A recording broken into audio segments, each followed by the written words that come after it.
Истиот модел кој се предлага за приклучување на Украина кон Европската Унија треба да се однесува и за останатите држави од регионот, порача хрватскиот премиер Андреј Пленковиќ на пресконференцијата по повод подпишувањето на договорот за стратешко партнерство меѓу Македонија и Хрватска, коментирајќи го писмото на германскиот канцелар Мерц испратено до Европскиот совет, во кој тој предлага Украина да биде асоцијативна членка, додека Западен Балкан, привилегиран набљудувач со забрзана постепена интеграција, Хрватска застана зад Македонија. Повторно сега имаме уште едно такво барање кое што е пред нас.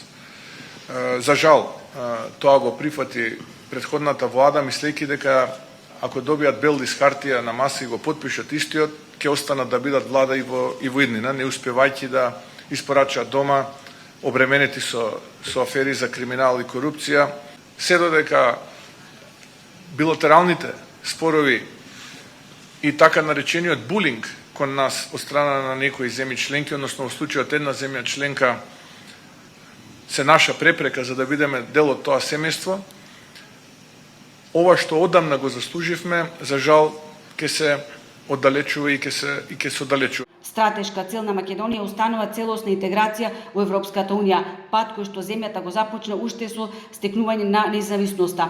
Но наместо процесот да остане заснован на европските критериуми и реформи, тој се претвори во билатерализација.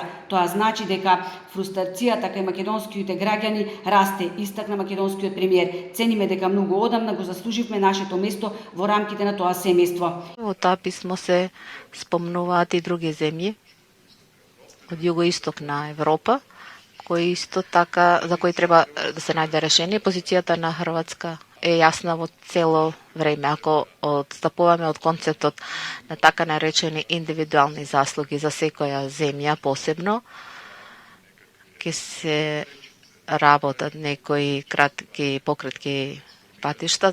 Инаку двајцата премиери во Охрид потпишаа договор за стратешка соработка меѓу двете влади и меморандум за разбирање и соработка во енергетскиот сектор.